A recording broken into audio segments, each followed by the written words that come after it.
Selamat malam Iqbal, Alhamdulillah kita bisa bertemu lagi dalam rangka reuni Perak IPB.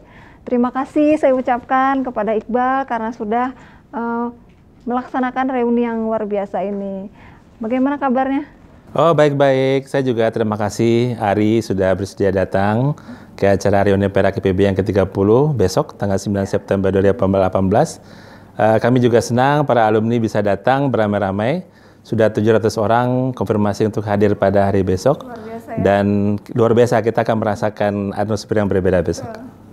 Nah, Iqbal adalah siswa teladan dari Sumatera Barat ya, tahun 1992. Bagaimana tuh cerita pada saat menjadi siswa teladan? Ceritanya kita mulai dulu dari seleksi tahap sekolah ya, di SMA 1 Padang. Saya berasal dari Provinsi Sumatera Barat, di Kota Padang. Kemudian setelah dari SMA, kita ikut lagi seleksi di Kota Madya Padang.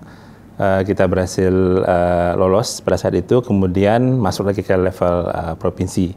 Nah, jadi sebenarnya perjalanan cukup panjang, banyak hal yang diuji coba, diperiksa, dan juga ada berbagai macam juri ya waktu itu ya.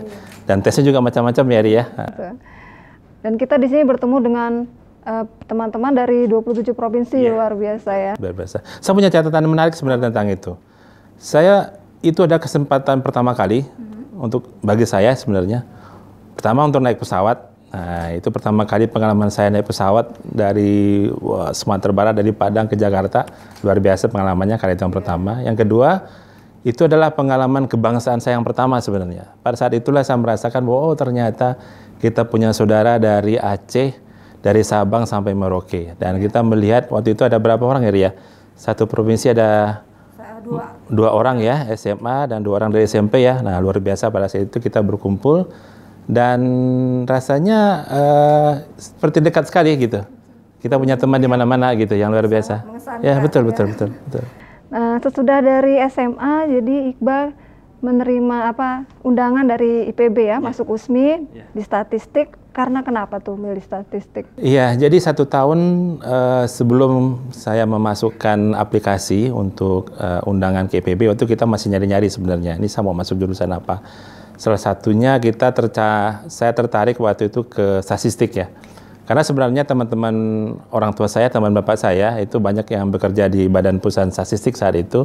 Dan saya suka matematika gitu. Dan wah, kalau gitu menarik nih, bekerja di Badan Pusat Statistik. Nah, itu kesepakatan saya dan kedua orang tua saya kemudian untuk masuk coba di mahasiswa undangan di Institut Pertanian Bogor. Jadi saya hanya memilih satu-satunya jurusan yaitu statistika. Jadi kalau nggak masuk IPB berarti saya harus ikut UMPTN. Gitu. Iya, alhamdulillahnya diterima. Alhamdulillah. Kita matrikulasi dulu ya. Betul, jadi betul. satu bulan sebelum itu kita matrikulasi. Nah, sesudah di IPB alhamdulillah lancar semua. Lulus tahun 1998. Saya lulus tahun 98 karena di tahun terakhir saya harus bekerja waktu itu karena lagi krismon. Ya, jadi kiriman juga agak seret waktu itu. Jadi kita memutuskan saya bekerja sambil penelitian. Nah, itu ya. Jadi kita waktu itu ada kesempatan bekerja, ditawari pekerjaan sebagai data surveyor. Nah, saya ambil kesempatan saat itu. Nah, Iqbal kan punya pengalaman luar biasa nih. Jadi pada saat menjadi data surveyor itu harus pergi ke tempat yang ya, tidak pernah terbayangkan dulu ya. Gimana itu cerita? Di Armopa ya? Iya, jadi sebenarnya ceritanya ketika data surveyor itu saya ditugaskan sebenarnya ke Provinsi Lampung. Jadi ini berbeda. Jadi ketika itu belum selesai kuliah tahun 98. Namun ketika sudah selesai kuliah di tahun 98, saya bergabung dengan lembaga penelitian medis dari Angkatan Laut Amerika yang bertugas di Asia Pasifik, kantornya ada di Jakarta, US 62 saat itu. Saya ditunjuk sebagai data manager untuk satu penelitian uji coba obat baru. Nah, karena uji coba obat barunya adalah obatnya adalah malaria, saya dikirim ke hutan di daerah Transmigran yang baru dibuka 6 bulan, sekitar 8 jam dari Jayapura. Jadi perjalanannya memang kalau kita berangkat tengah hari itu kita sampainya mungkin jam 9 malam itu, jam 8, 9 malam. Kalau hujan ya sudah kita dorong-dorong mobil lah masuk ke hutan. Ya, pada saat kita membayangkan, pada saat itu mungkin berkantor di Jakarta, di gedung ini, Iqbal harus mendorong-dorong jeep 200 km dari Jayapura.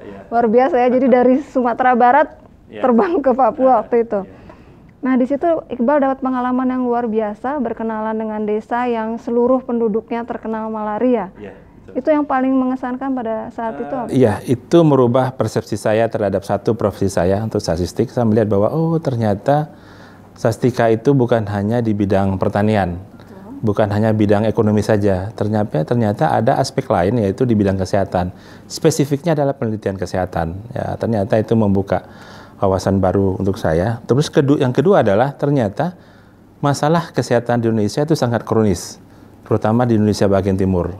Kita menghadapi dengan orang-orang transmigran, orang Jawa yang pindah ke Papua, yang tidak dilengkapi dengan sarana proteksi terhadap penyakit, apalagi imunitas terhadap malaria, karena mereka belum pernah terkena. 10% dari mereka meninggal dalam waktu sampai 1 tahun, mereka meninggal di sana, baik itu anak-anak, orang dewasa, hampir semuanya terkena malaria, dan itu merubah sama sekali cara pandang saya terhadap dunia kesehatan Indonesia. Dalam artian bahwa ternyata itulah saya menemukan dunia, bahwa mungkin kontribusi yang bisa saya lakukan sebagai bagian dari anak bangsa ini adalah terlibat dalam kegiatan penelitian kesehatan. Itu, Ri. Akhirnya pada saat itu memutuskan untuk mendalami bagian statistika kesehatan. Jadi akhirnya memilih kuliah lagi ya di UI jurusan informatika kesehatan. Itu apa sih?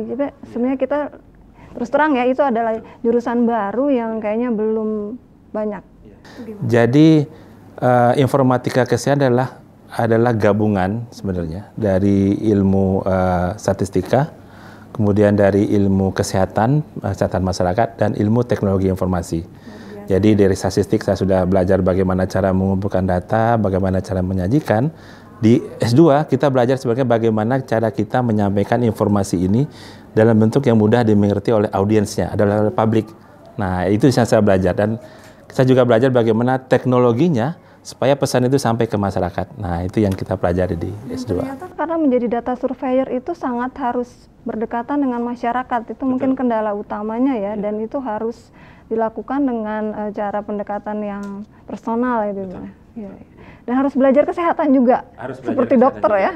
Luar biasa nih. Mau harus belajar itu ya, karena kita sebagai bagian dari tim penelitian, kita bicara dengan orang yang berlatar belakang medis, sehingga kita juga harus sama nih bahasanya. Kita yang harus belajar untuk itu supaya mudah proses diskusinya. Itu memutuskan Iqbal juga untuk memperdalam kuliah lagi. Iya. Di mana waktu itu? Iya, jadi tahun 2008 saya dapat beasiswa untuk ngambil S3 di Oxford.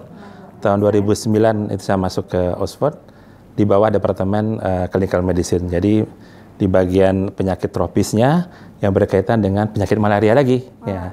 Tapi aspeknya sedikit berbeda, karena yang kita pelajari di sana adalah bagian pemodelan untuk pemetaan penyakit infeksi dari seluruh dunia. Nah, di Inggris itu kan padahal istilahnya di Oxford itu banyak yang penelitian seperti itu. Oh, banyak sekali. Ya, karena mereka punya resource yang cukup banyak, terutama punya peneliti yang luar biasa. Kemudian mereka juga kompetitif untuk mendapatkan grant, dan mereka senang untuk berkolaborasi dengan peneliti-peneliti dari belahan dunia selatan. Karena masalah kesehatan yang terbesar kan ada juga di Asia Pasifik, dan di Afrika. Ya. Pulang ke Indonesia jadi? Saya selesai tahun 2013, ya. Jadi tahun 2010 saya mulai sekolah S3 tahun 2009, itu masih di Namru. Kemudian 2010 ternyata tiba-tiba kantor saya tutup, dipindahkan ke Kamboja. Kemudian saya pindah ke lembaga Ekman. 2013 saya selesai S3. Di Ekman kembali memperdalami masalah kesehatan, penyakit, terutama malaria ya? Betul. Sekarang nih apa yang sedang yang sedang? Sekarang salah satu penelitian kami adalah melihat bagaimana strategi yang paling efektif untuk memberantas penyakit malaria di Indonesia dengan melihat kelompok-kelompok yang mempunyai risiko paling tinggi. Contohnya adalah orang migran.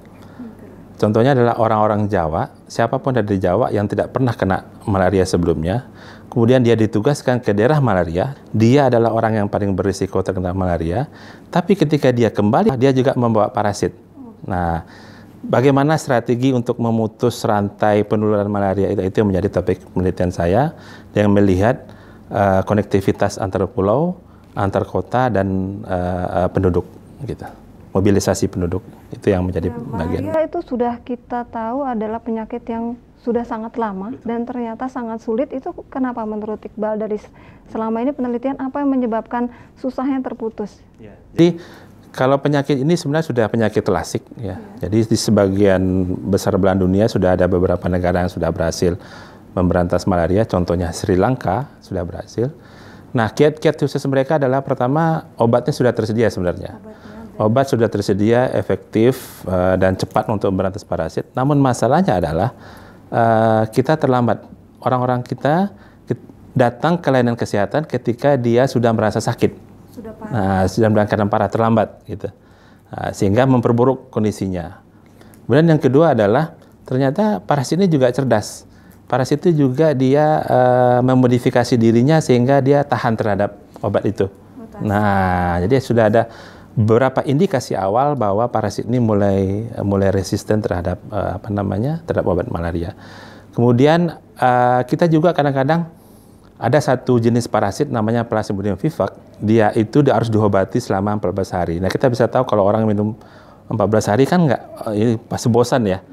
Kalau dia sudah merasa baik di hari kedua, ketiga, dia berhenti tuh. Nah, ketika obatnya tidak tuntas, parasitnya tidak bisa disembuhkan. Jadi kembali lagi sebenarnya kadang-kadang ke lifestyle orang ya. Kita kembali ke kepatuhan ya, betul. Kepatuhan kita. Malaria adalah penyakit yang sangat tergantung dari behavior masing-masing orang. Jadi emang harus lifestyle harus dirubah ya. Orang juga sering keluar malam, ngobrol di luar rumah saat malam hari. Nah, itu gampang dia tergigit oleh nyamuk yang membawa parasit malaria. Dan obat itu tidak pernah bisa mengobati pada dasarnya. Obat itu sebenarnya bisa mengobati. Sekarang obat itu sudah tersedia hampir di seluruh puskesmas di Indonesia dan efektif. Namun masalahnya ketika dia sudah bersih lagi tapi gaya hidupnya tidak dirubah, proteksi dia terhadap gigitan nyamuk tadi tidak dirubah, dia kena lagi. Nah, itu masalahnya. Karena obat itu hanya membersihkan satu kali saja tapi tidak memproteksi. Jadi sekarang Iqbal adalah saintis ya, peneliti. Sedang mencoba untuk saintis. Itu pesannya apa nih untuk kepada teman-teman yang berusaha menjadi peneliti? Ya.